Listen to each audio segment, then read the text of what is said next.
This is Paweł Kaźmierczyk from the European Environment Agency.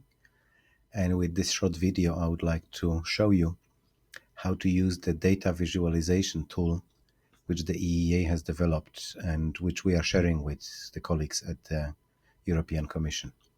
First of all, to open this, you need to double click on the file which is attached. The file is called EEA Visualization Tool for MFA and Resource Productivity.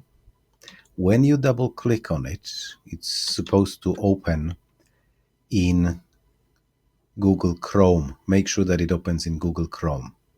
Then what will happen is it will take a few moments to load, but gradually it will display a number of graphs, which I'm scrolling now down to just demonstrate to you. And each of these graphs can be customized to your needs or to specific countries. So I'll do that as we go along, starting with let's say the first graph. This is a comparison on material use per capita. What you can do in this graph is you can choose which countries you want or you don't want to have. By default, it's going to be all countries of the EU28 and other countries plus EU28. You can choose which year you would like to see. In addition, you can have a number of years at the same time. So choose the one you want. And last but not least, you can also rank them in which order they are displayed. So right now what you see is the order displayed from the highest to the lowest in the most recent year. So that's how the first graph works. The next graph is much simpler because what it does is only per country.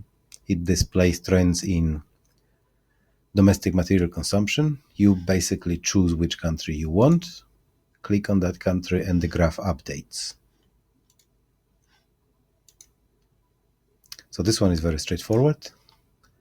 Next graph shows you not a trend over time, but for a chosen year. You can choose which year. We just keep the most recent available. You can compare a number of countries for the same year. So you can choose 2 or 5 or whatever number you wish. And there is always going to be European Union 28 as a sort of benchmark, and then you can have countries that you are interested to have on the graph. So that allows you to compare one or more countries with the EU average. Next graph is resource productivity. Again, the same situation like before. You can choose the starting and ending year.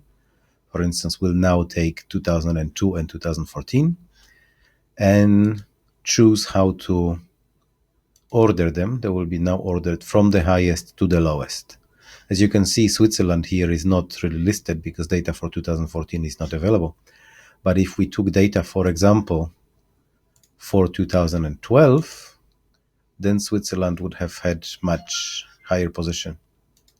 So I'm just going to reorder the graph, and you can see now Switzerland is the highest.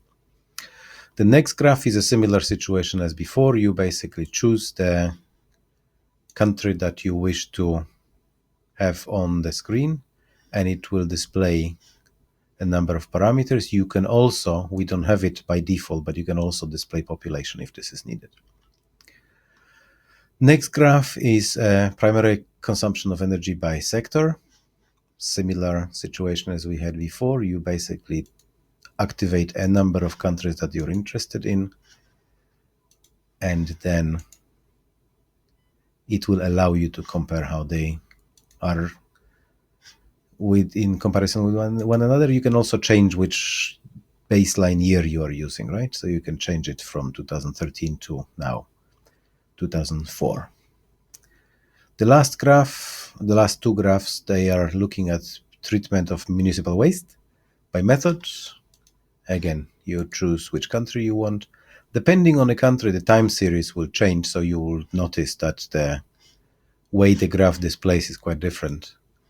In some countries, data is not available for the entire time series. In other countries, in other cases, like in Germany, this is available for a long term. And the last one is the trend for municipal waste recycling. Again, same situation as before, one country at a time. Don't know what happened here with Iceland. There seems to be missing data somewhere in the middle. So we take Germany, and then you can see long-term trend. So that's how you can customize graphs for individual countries in case you would like to, for example, prepare a country document describing the situation. One last thing I would like to show you is how to get these graphs from the screen to a document. There is a way, the easiest way, excuse me, and the most technically correct, as I'm told by colleagues from the IT, is you go to underneath the screen, underneath each graph, you have this icon of showing an eye and explore. You click on that, and it takes you to that specific graph.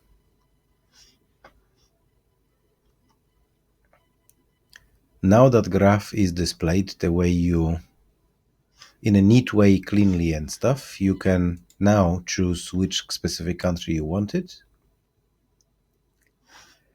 And there is an option here, export to PNG. Right here on the top, there is that button. You click.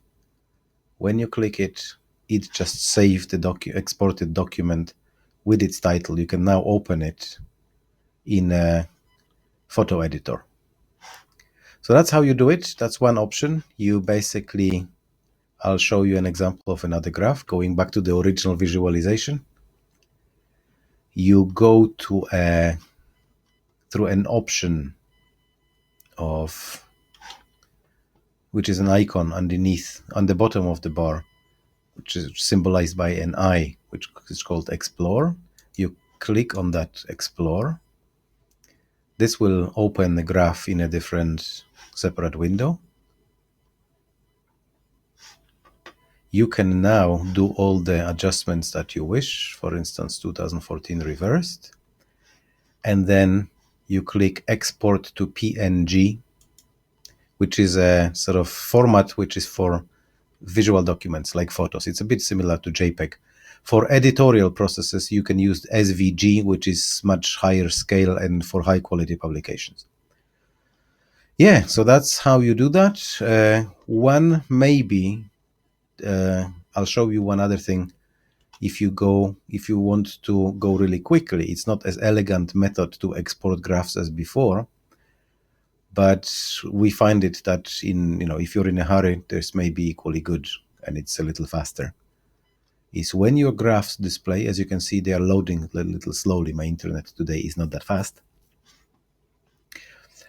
When they are loaded, yeah, you have a graph. You, let's say, get it for the country that you want. That graph has just updated. You can now press the key print screen. If you print screen, it will take a snapshot, like a picture of the screen. And now you can, what you see on the screen, you can export, you can paste into a photo processing package and just quickly crop the graph to size. I don't know if it will be visible. I try to do it on my machine. Let's just see. I am copy pasting that. And now it's a typical photo function. You basically crop it. You remove stuff you don't need. And that's how the graph becomes.